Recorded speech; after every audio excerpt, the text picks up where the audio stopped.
to add my voice on the two issues in which you've passed very, very good communication, Mr. Speaker. On the first one, Mr. Speaker, on the statutory instruments, the 2010 Constitution gives sovereign power to the people of this country.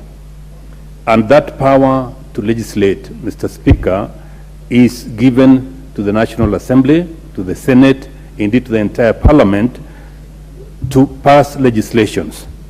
The import of statutory instruments, Mr. Speaker, is to enable ministries, to enable departments, to enable agencies pass certain issues that are of essence and which must be done immediately, Mr. Speaker.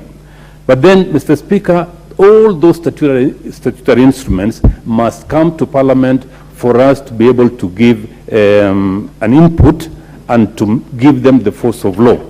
Mr. Speaker, I want to ask the Committee on Delegated Legislation to recall all statutory instruments that have been issued out there and which have not passed Parliament, so that Parliament can be able to weigh in on all of them.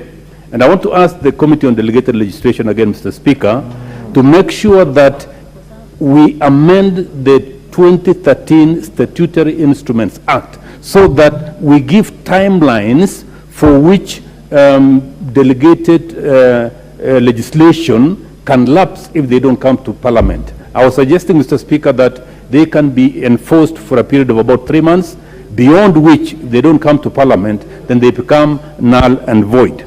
Finally, Mr. Speaker, on the issue of gender-based violence. Violence at this age in time, Mr. Speaker, is primitive and abhorrible, and especially violence meted against against women. Mr. Speaker, we must stand up as the 13th Parliament, and we must stand up as a people to say any kind of violence meted against girls and women, we stand against it, Mr. Speaker. And thank you for giving me this opportunity. I want to be as brief as that so that maybe my colleagues can also get the chance to air their views. Thank you, Mr. Speaker. Honourable Member, I want to end here. I'll give you 1 minute, Honourable Member. I had wanted Justice Kemei to be the last. Give the Honourable Member. Thank you, sir. Thank you, Mr. Speaker.